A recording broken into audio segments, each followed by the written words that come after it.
A última coisa que Lúcifer disse a Deus não foi uma acusação, foi uma revelação, um instante que congelou o céu. Uma frase que não nasceu da rebeldia imediata, mas de uma convicção silenciosa, construída ao longo de eras de contemplação e orgulho crescente. Imagine esse momento como se você estivesse lá, olhando o ser que era o mais brilhante no firmamento, o portador da luz, erguer os olhos para o Criador e pronunciar palavras que mudariam a eternidade. Não houve violência, não houve grito, não houve movimento de asas rasgando o ar celestial. Houve apenas silêncio, seguido da frase que selou o destino dele. Essa introdução já nos coloca dentro do mistério. Porque a pergunta que ecoa agora dentro de você é a mesma que ecoou entre os anjos que testemunharam o que ele disse. E essa pergunta se torna um fio que puxa o espectador para dentro da revelação que virá. Pois a queda de Lúcifer não começou no momento em que ele foi lançado para fora. Começou no instante em que sua boca abriu para dizer algo que nem Miguel ousaria pronunciar. Vamos caminhar juntos, como quem atravessa o véu do segredo, para descobrir não apenas a frase em si, mas o significado que ela carrega sobre identidade, obediência, poder e a natureza de Deus. Porque entender o que Lúcifer disse é entender o que ele sentiu, e talvez até enxergar uma sombra desse sentimento dentro de nós mesmos. Lúcifer, antes da queda, o mais glorioso entre os anjos. Antes da queda, antes da ruptura, antes da sombra.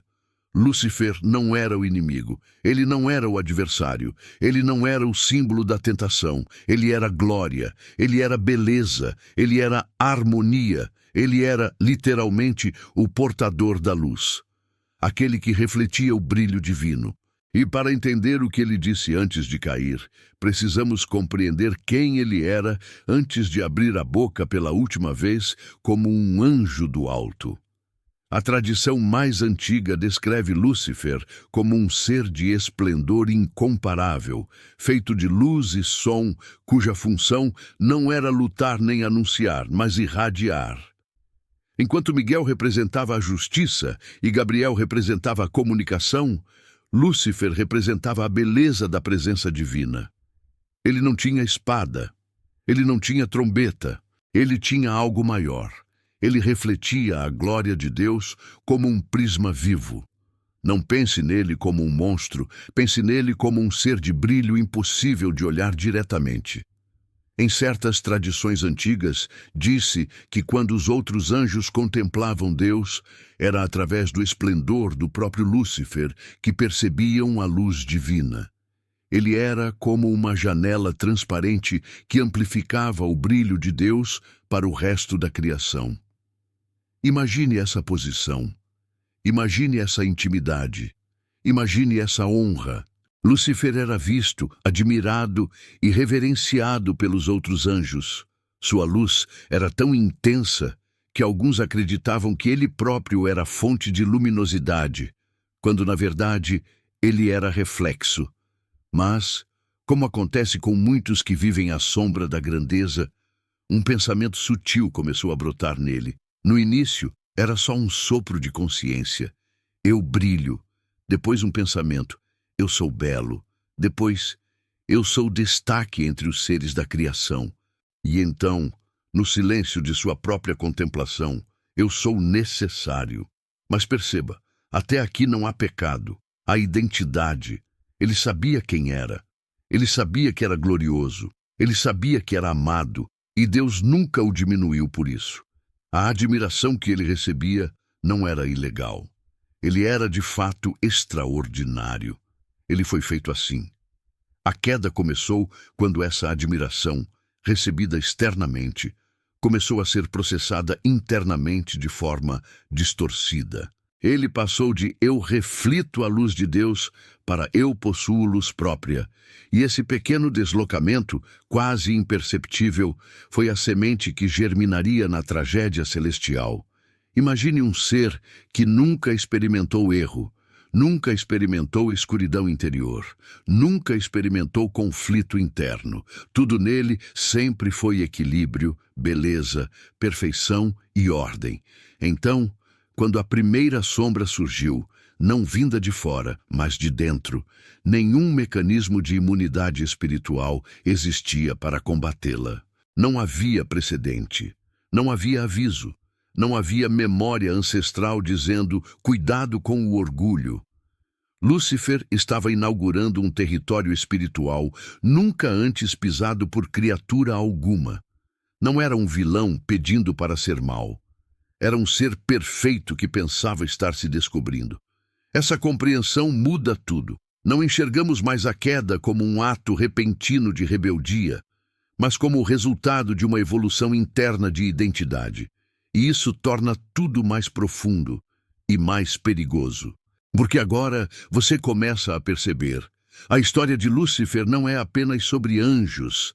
Ela é sobre o que acontece quando alguém esquece que foi criado para refletir e passa a acreditar que foi criado para substituir. O céu, nesse momento anterior à queda, ainda o admirava. Ele ainda era visto como um pilar da criação. Seu brilho ainda ocupava o espaço como antes. Ninguém via a tempestade chegando, nem mesmo ele. Mas essa é a tragédia. O mal começou como uma ilusão de grandeza.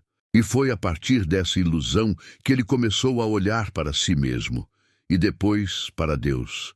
E a comparação começou. A psicologia do orgulho. Como a admiração se transforma em arrogância. O orgulho nunca nasce como orgulho. Ele começa como percepção. Depois se torna consciência. Depois se transforma em convicção. E, por fim, em distorção. Com Lúcifer, esse processo foi tão gradual que nenhum anjo foi capaz de discernir o ponto em que a admiração legítima se transformou em soberba silenciosa. No início, ele apenas se maravilhava com a sua própria luz. Mas com o tempo, algo mudou na maneira como ele a experimentava. Antes, a luz que ele refletia era vista como dádiva. Depois, ele começou a percebê-la como propriedade. A pergunta interna mudou. Eu sou belo porque Deus me fez assim. Passou para eu sou belo e isso me torna especial. Sutil, quase imperceptível, mas absolutamente fatal. Esse é o mecanismo invisível que transforma qualquer criatura. A glória recebida começa a querer ser glória produzida. Em vez de ser espelho, ele queria ser fonte. Ele passou a olhar para os outros anjos não como irmãos, mas como admiradores. E para Deus, não mais como Criador, mas como rival de luminosidade. A psicologia do orgulho tem um padrão muito antigo. Primeiro você se destaca, depois acredita que merece destaque, depois acredita que precisa do destaque e, por fim, acredita que o destaque é prova da sua superioridade e da limitação dos outros. Mas com Lúcifer houve algo ainda mais profundo. Ele começou a pensar que, se ele deixasse de refletir a glória de Deus, talvez a adoração diminuísse. Ou pior, que sem ele, talvez Deus recebesse menos glória. Esse pensamento é perigoso porque ele não é hostil, ele é justificável, ele é sedutor, ele é sutil. Ele não diz, eu sou melhor que Deus. Ele diz, eu ajudo Deus a ser glorificado. E isso cria uma narrativa interna na criatura, de que ela é parte essencial daquilo que Deus é. Lúcifer começou a pensar que a adoração dos anjos passava por ele, que sem sua beleza, a beleza do céu seria menor, que sem sua luz, a luz divina seria menos intensa. Pela primeira vez na eternidade, surgiu no coração de um ser criado a ideia de que talvez o Criador não fosse completo sem a criatura. E aqui nasce o orgulho, não como exaltação explícita, mas como dúvida disfarçada de importância. Veja como isso acontece também entre humanos. Quando alguém canta e é aplaudido, e passa a acreditar que a glória vem do próprio talento. Quando alguém conquista poder e passa a acreditar que a autoridade é mérito próprio. Quando alguém recebe admiração e passa a ver os outros como base para sua própria importância. A psicologia da soberba segue o mesmo caminho espiritual da de Lúcifer. Fui escolhido, sou relevante, sou essencial, sou indispensável. O passo seguinte é o mais perigoso. Se sou indispensável, por que não sou igual ao Criador? Esse mecanismo começou como sussurro, depois se tornou raciocínio, depois se tornou convicção e, com o tempo, tornou-se identidade. É assim que o orgulho funciona. Primeiro altera a percepção de si mesmo, depois altera a percepção do outro, e por fim altera a percepção de Deus. E foi exatamente esse processo interior, silencioso, gradual, invisível, que levou Lúcifer ao momento decisivo. O instante em que a admiração narcisística se transformou em comparação. Quando ele parou de olhar para Deus como fonte e começou a olhar para Deus como referência de disputa. E é nesse ponto que a história muda completamente. Porque agora Lúcifer não era mais o espelho. Ele era o juiz. Ele não refletia mais, ele avaliava. Ele não recebia, ele reivindicava.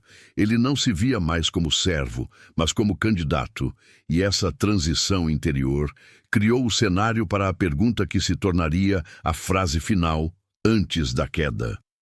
O ponto de virada, quando o deslumbramento se transformou em comparação. Há um momento quase imperceptível em que o coração deixa de admirar e começa a competir. Esse ponto foi a verdadeira fratura no espírito de Lúcifer. Não foi um grito, não foi uma revolta. Foi um pensamento, aparentemente pequeno, aparentemente inofensivo, aparentemente legítimo, mas devastador. Foi o instante em que, pela primeira vez, ele olhou para si e depois olhou para Deus. E a pergunta emergiu: por que ele e não eu? Esse pensamento não foi um ataque direto contra o Criador. Ele começou como uma lógica interna, construída sobre anos de reconhecimento.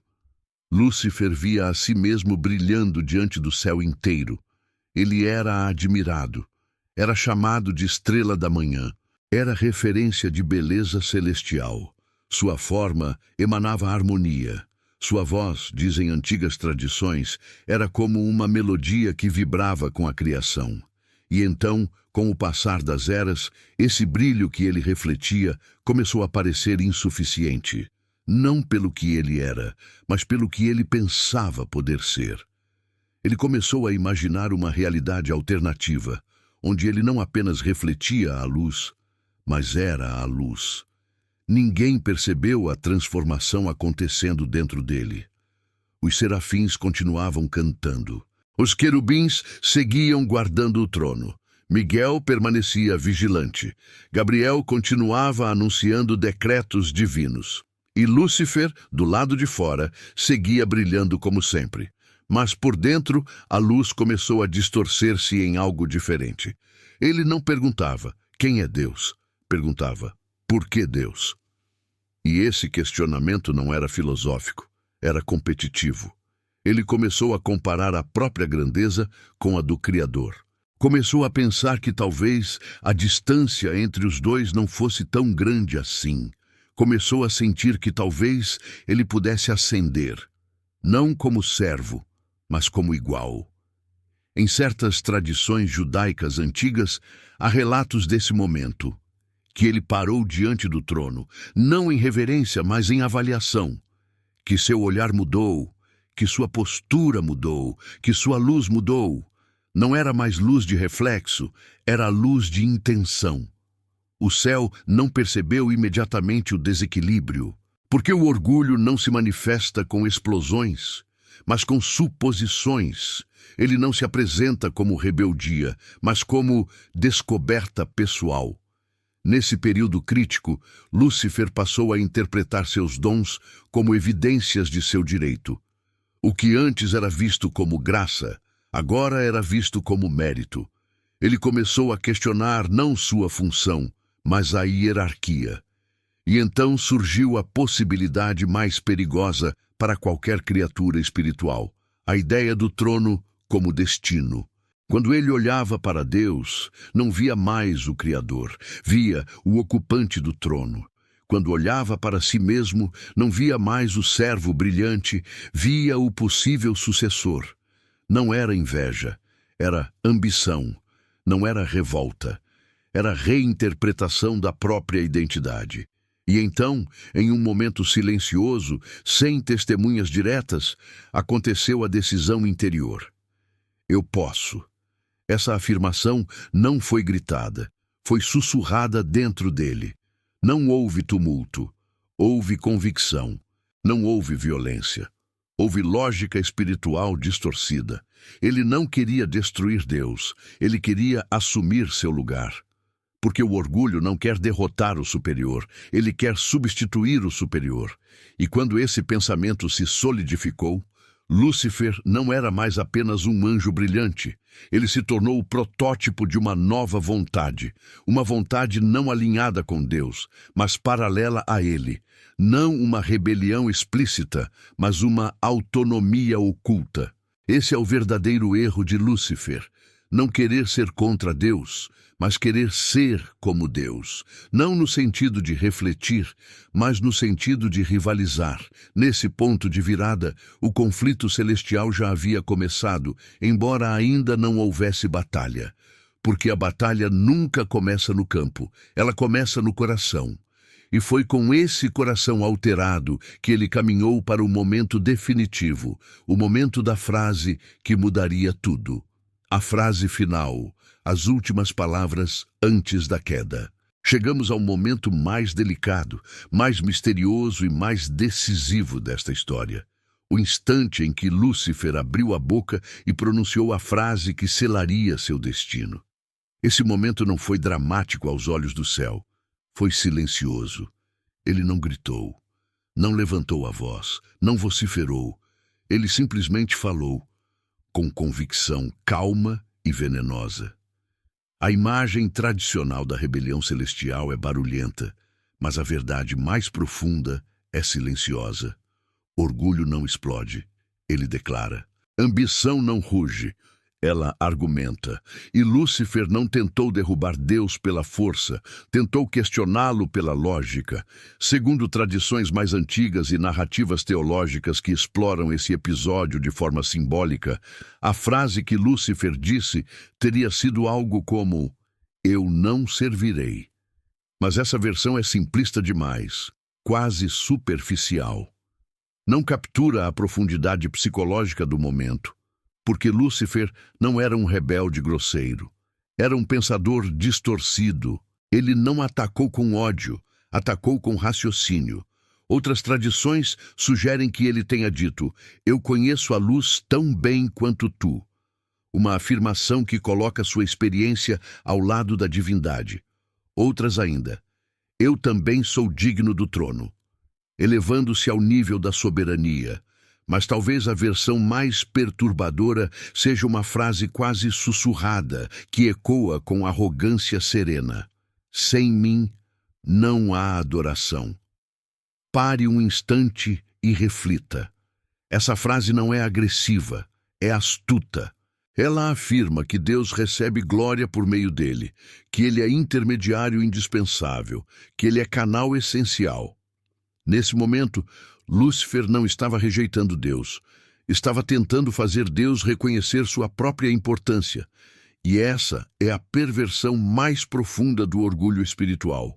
Não a negação de Deus, mas a tentativa de obrigar Deus a legitimar a criatura como coigual. Pense na tragédia.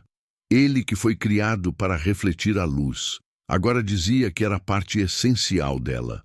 Ele que nasceu para servir, agora dizia que era indispensável. Ele que recebeu glória, agora dizia que a produzia. Quando essa frase foi pronunciada, o céu não aplaudiu. O céu silenciou. Os serafins calaram o cântico. Os querubins interromperam a guarda. Miguel permaneceu imóvel. Gabriel suspendeu a voz. porque ali não havia apenas uma declaração, havia uma ruptura ontológica. Lúcifer estava dizendo, em essência, eu não sou criado, eu sou necessário. Essa é a raiz da queda, não o ódio, não a raiva, não a violência, mas a separação interna. Foi nesse instante que o brilho dele mudou. Sem perder intensidade, ele perdeu origem. Sem perder luz, ele perdeu fonte. Porque, ao declarar independência, ele desconectou-se do único lugar de onde vinha a sua verdadeira luz.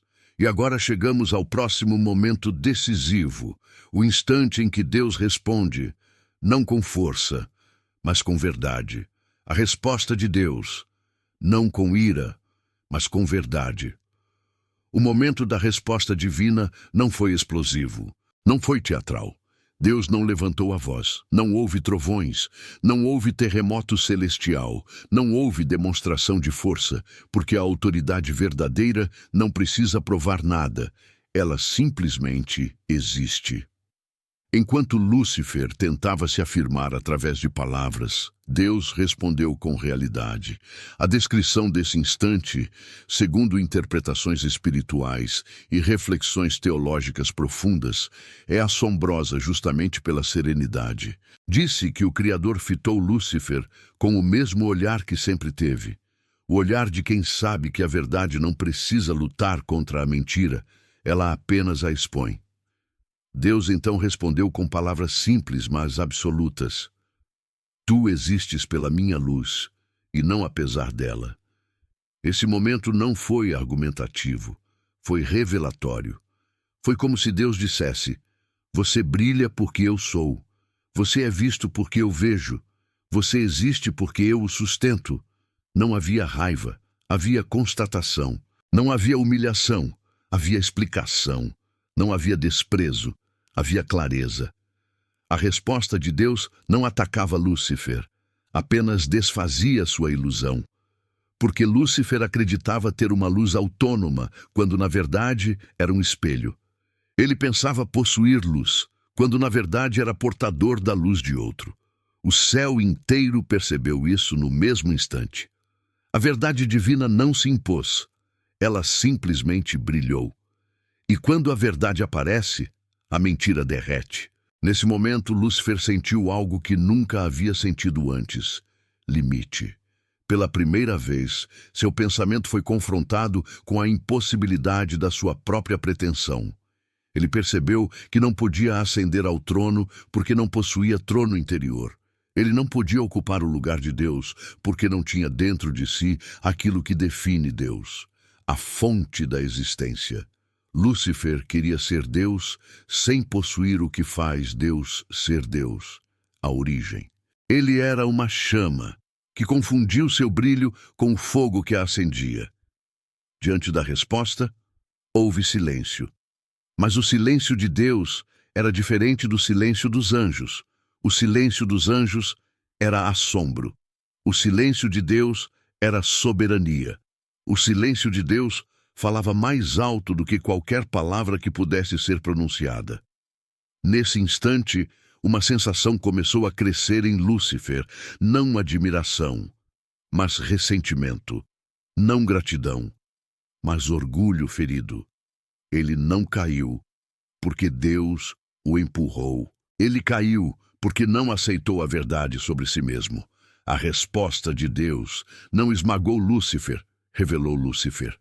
Revelou que sua luz não era dele. Revelou que sua glória não era autônoma. Revelou que seu ser era reflexo. E entender isso teria sido sua redenção. Mas rejeitar isso tornou-se sua condenação. Agora, avançamos para a consequência cósmica desse momento, não a queda física, mas a queda espiritual. Não a expulsão, mas a desconexão. A consequência cósmica.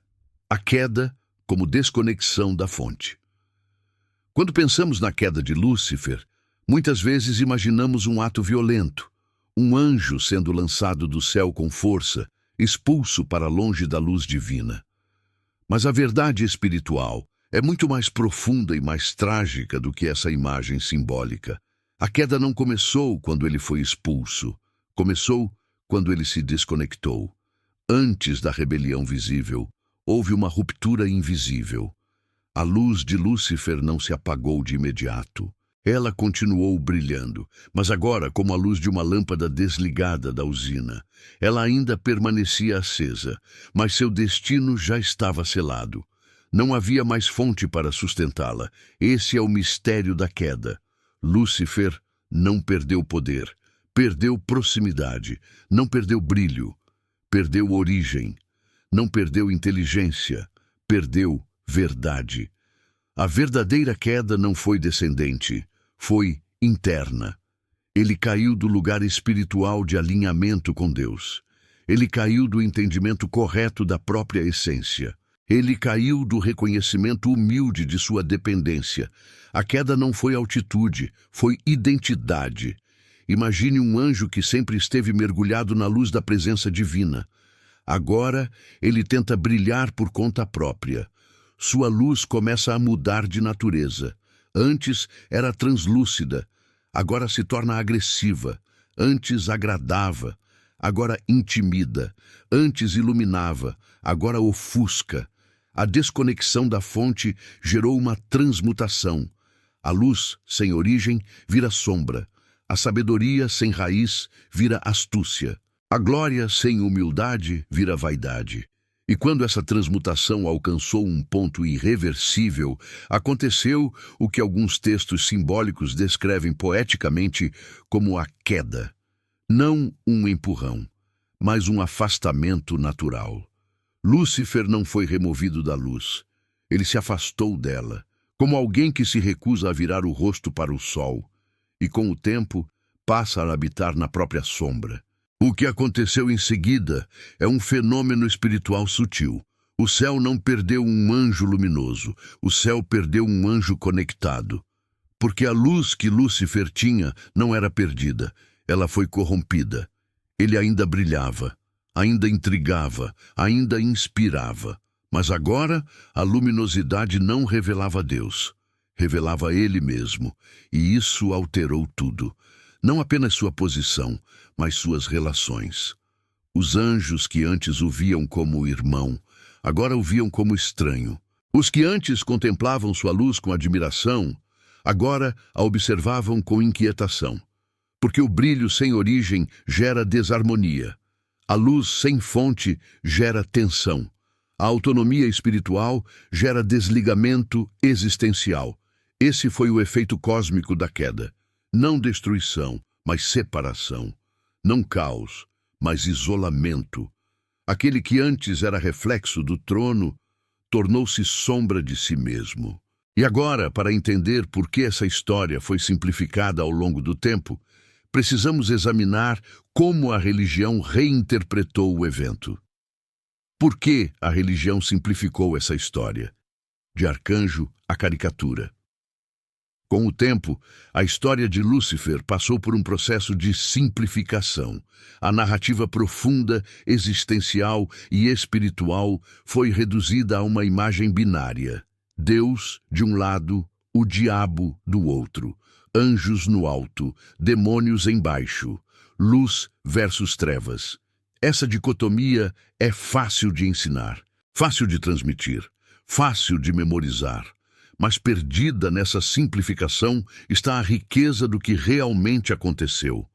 A religião institucional, especialmente após séculos de catequese visual e oral, transformou Lúcifer não em um ser complexo, mas em um símbolo conveniente. Ele deixou de ser visto como um ser que caiu por causa da distorção de sua identidade para se tornar apenas o vilão arquetípico. É mais prático dizer: ele se rebelou e foi expulso, do que explicar a sutil dinâmica espiritual do orgulho como autoengano e desconexão. O que alguns chamam de queda foi, na verdade, uma substituição de narrativa. A teologia pública adotou a versão mais dramática e moralmente direta. Ele se levantou contra Deus e Deus o lançou para baixo. Mas essa versão deixa de lado algo essencial: o processo interno. O lento deslocamento da intenção, a gradual distorção da identidade. A tragédia de alguém que foi criado para brilhar e acreditou que podia fazê-lo sem o Criador.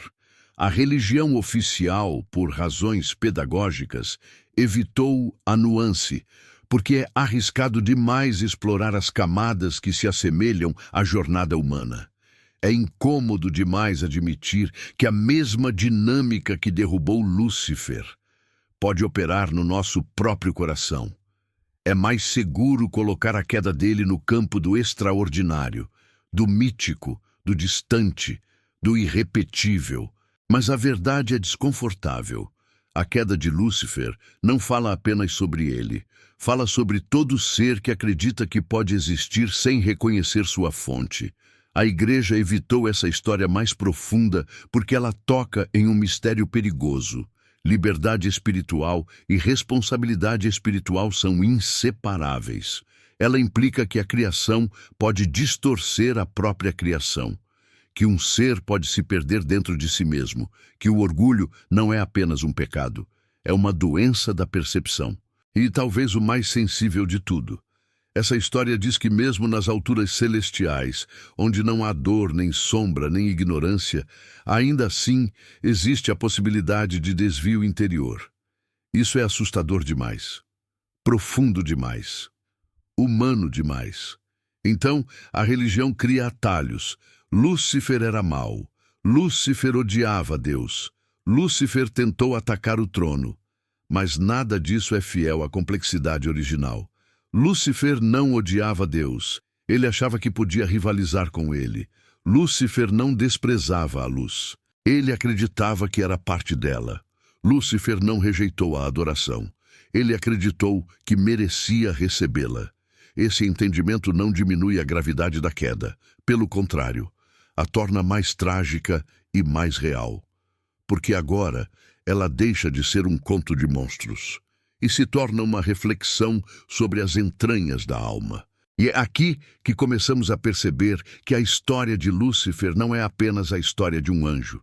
É um espelho sobre a natureza de todo ser que se afasta da verdade de quem é em relação a Deus. O espelho humano, onde repetimos o erro de Lúcifer. Agora chegamos ao ponto mais desconfortável. O momento em que essa história deixa de ser sobre um anjo e começa a ser sobre nós. Porque o mecanismo que operou dentro de Lúcifer não se extinguiu com a queda. Ele permanece ativo como um padrão espiritual que ressurge toda vez que um ser criado começa a acreditar que pode existir sem reconhecer a fonte. Observe como esse mesmo processo acontece nas experiências humanas. Quantas vezes alguém começa humildemente em um chamado, em um dom, em um propósito, e com o tempo começa a acreditar que aquilo é mérito próprio. Um artista que esquece que o talento veio de Deus. Um líder que esquece que a autoridade veio de Deus. Um sábio que esquece que a inteligência veio de Deus. Uma pessoa amada que esquece que o amor que recebe é reflexo do amor que Deus colocou nela. Quando a criatura começa a ver a si mesma como fonte, sem perceber que é apenas canal, a história de Lúcifer se repete em microescala, porque o orgulho é sempre a substituição da gratidão pela autossuficiência. A queda humana não começa com atos visíveis, começa com pensamentos invisíveis. Eu não preciso de Deus. Eu posso decidir sozinho. Eu sou suficiente. Eu sou o autor da minha própria luz. Lúcifer não caiu porque disse, eu sou o mal. Ele caiu porque disse, eu já sou suficiente. Sem perceber que ninguém é suficiente longe da fonte que o criou. E quanto mais nos afastamos dessa origem, mais a luz dentro de nós se distorce. Perceba, o pecado não obscurece imediatamente. Ele distorce. O coração não endurece num instante. Ele desvia gradualmente. O orgulho não aparece como rebelião. Aparece como independência. Esse é o ponto delicado. A autonomia espiritual parece liberdade, mas é desconexão. Parece iluminação, mas é sombra sem origem. Parece identidade, mas é ego inflado. Pense nas vezes em que alguém, movido pelo sucesso, pela beleza, pelo reconhecimento ou pelo poder, começou a sentir que era indispensável. Sem mim, nada acontece. Sem mim, isso aqui não funciona. Sem mim, isso acaba. Essa é exatamente a frase que ecoou no coração de Lúcifer. Sem mim, não há adoração. Ele acreditou que era a parte essencial do culto celestial, quando na verdade era apenas reflexo da glória do único digno de culto. E assim acontece conosco.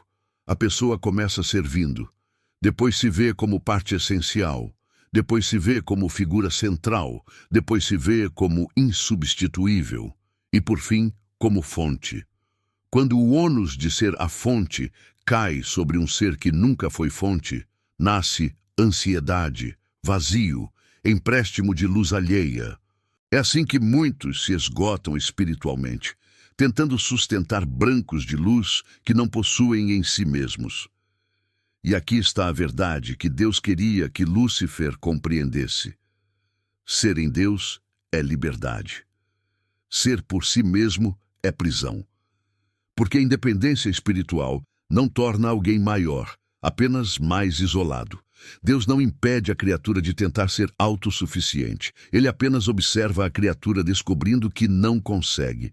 A queda de Lúcifer é, portanto, um aviso silencioso, não sobre castigo, mas sobre identidade.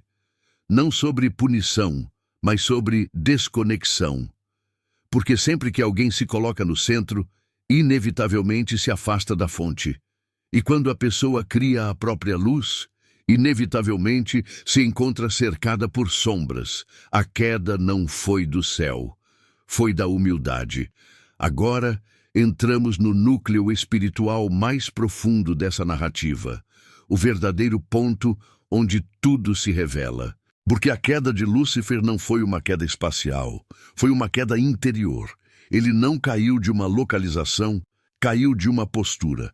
A distância que o separou de Deus não foi de altitude, foi de atitude. Antes da ruptura, Lúcifer caminhava em perfeita harmonia com Deus, porque sabia que existia por ele e para ele.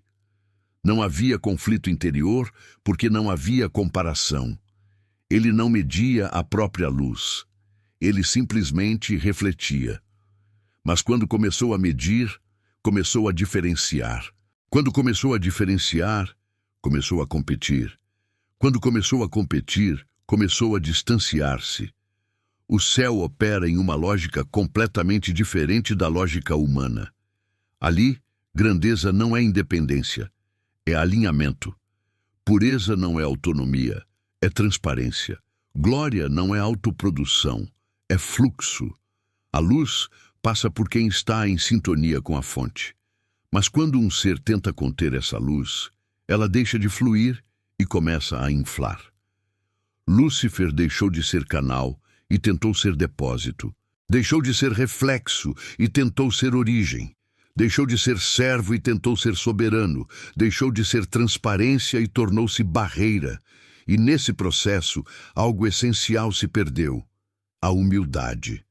A humildade não é humilhação, é reconhecimento da fonte. É entender que toda a luz que possuímos é emprestada, que todo talento é recebido, que toda beleza é reflexo, que toda sabedoria é transmitida. A queda de Lúcifer foi isso, a perda dessa consciência. Ele deixou de entender-se como criatura e passou a pretender ser co-criador. Ele deixou de sentir-se amado e passou a exigir adoração. Ele deixou de refletir Deus e passou a refletir a si mesmo. Há um trecho da tradição espiritual que diz: quando Lúcifer se olhou no espelho que deveria refletir Deus, viu apenas a si mesmo. E esse foi o momento fatal. Porque quando alguém vê apenas a si mesmo, não resta espaço para Deus. A queda então começou antes que ele fosse expulso. Ela começou quando ele se afastou interiormente, quando ele deixou de olhar para cima e começou a olhar ao redor, quando deixou de receber e começou a reivindicar. Quando a humildade se foi, o resto também se foi. Sem humildade não há adoração verdadeira. Sem humildade não há reverência. Sem humildade não há dependência. Sem humildade não há luz que flua. E aqui está uma revelação espiritual profunda e muitas vezes ignorada. Lúcifer não caiu da presença de Deus porque Deus o rejeitou. Ele caiu da presença de Deus porque não suportava mais a revelação de quem Deus era e, consequentemente, de quem ele não era.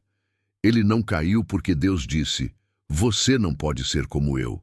Ele caiu porque não aceitou a verdade. Você é criatura, não criador.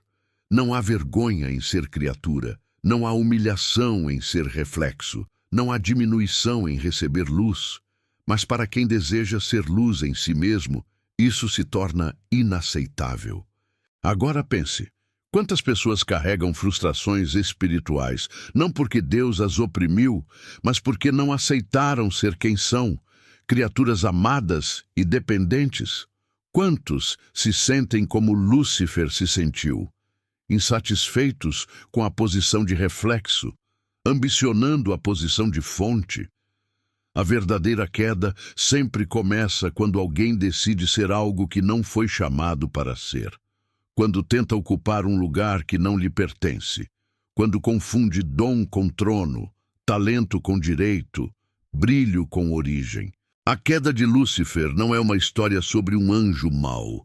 É uma história sobre o perigo da perda de humildade, sobre o perigo de esquecer a fonte, sobre o perigo de afastar-se da identidade verdadeira.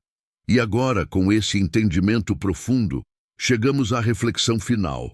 O que essa história nos ensina sobre quem Deus é, quem nós somos e quem jamais devemos tentar ser.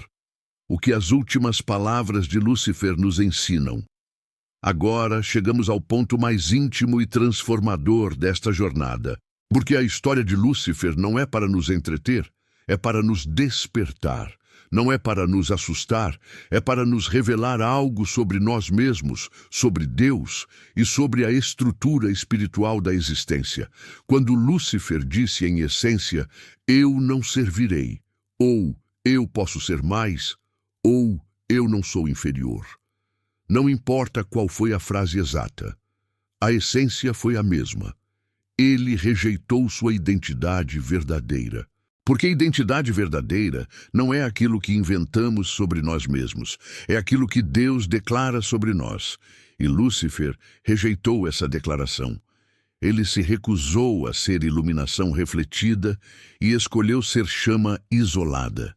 Se recusou a ser transparência e escolheu ser opacidade, se recusou a ser canal e tentou ser recipiente. E nisso perdeu não o poder, mas o propósito, não a luz, mas o sentido da luz, não a existência, mas a comunhão.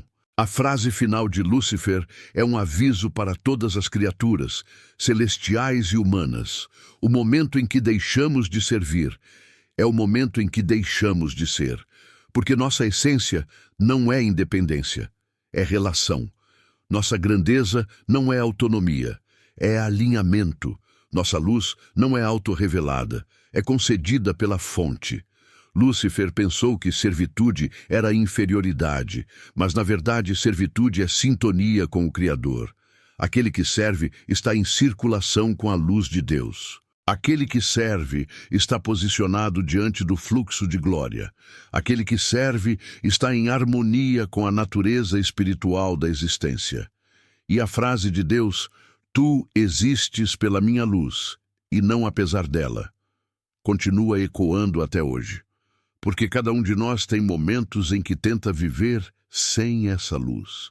Momentos em que tentamos brilhar por conta própria. Momentos em que achamos que podemos ser suficientes. Momentos em que pensamos que somos autores de nossa própria vida. E toda vez que isso acontece, a sombra começa a crescer. Não à nossa volta, mas dentro de nós. A queda de Lúcifer nos ensina que o maior risco espiritual não é a desobediência explícita, é a autossuficiência silenciosa. O maior perigo não é negar Deus, é tentar não precisar de Deus. A maior tentação não é fazer o mal, é tentar viver sem a fonte do bem, porque existir fora de Deus não é liberdade, é ilusão, é desconexão, é perda de essência. E essa é a diferença entre Lúcifer e os anjos que permaneceram fiéis. Eles não eram menos poderosos, não eram menos brilhantes, não eram menos gloriosos. Eles eram mais humildes. A humildade os manteve conectados. A humildade os manteve receptivos. A humildade os manteve alinhados com a fonte. E agora, com esse entendimento profundo, olhe para dentro de si e pergunte: há áreas da minha vida em que estou tentando ser luz por conta própria? Há dons que comecei a tratar como propriedade, não como dádiva? Há partes de mim que buscam autonomia quando foram criadas para a comunhão? Porque a verdadeira sabedoria espiritual está em aceitar a frase que Lúcifer rejeitou: eu existo pela luz de Deus. E quando alguém abraça essa verdade, não perde identidade, descobre a real. Não perde brilho, recebe mais. Não perde liberdade, encontra a verdadeira. E agora chegamos ao fechamento não de maneira informativa, mas como um convite espiritual. Um convite a caminhar além do véu.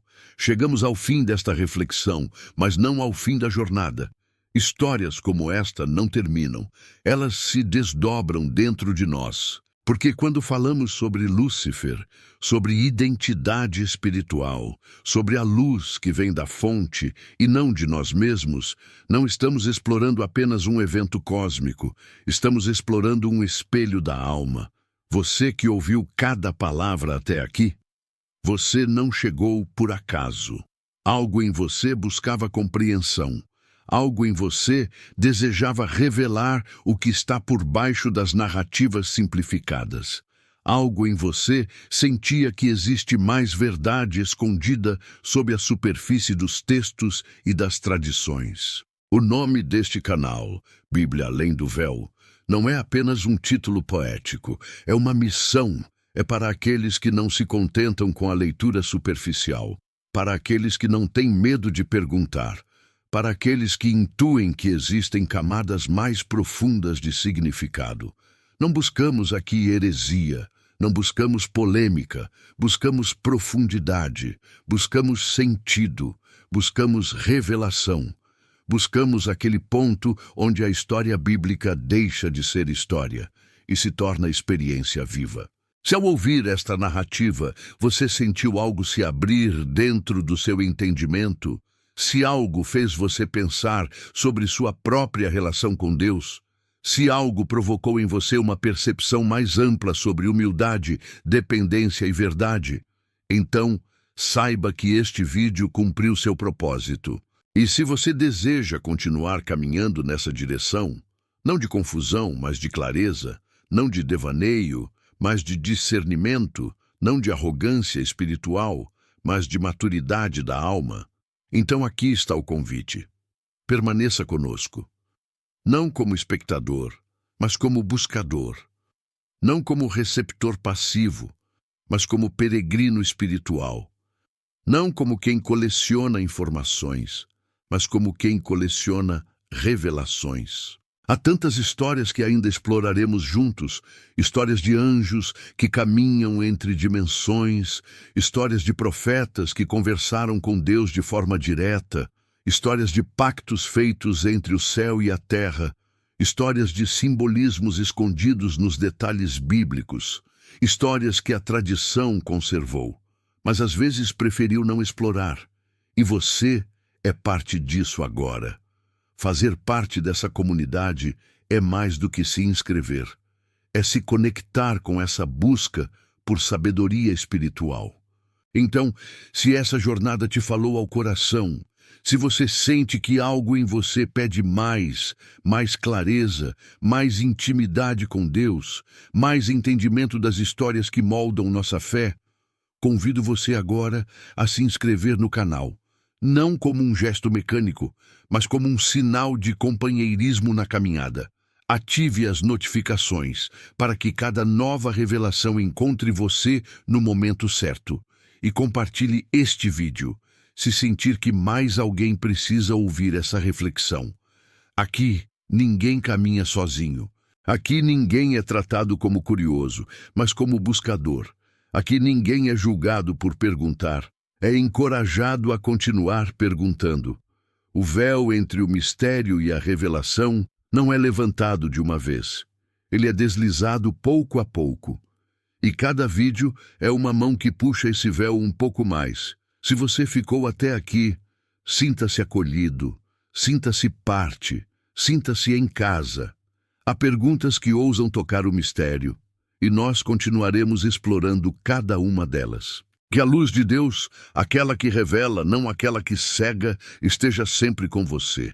Que Ele te guie, que Ele te mostre, que Ele te ilumine. Seja bem-vindo ao caminho que trilha além do véu.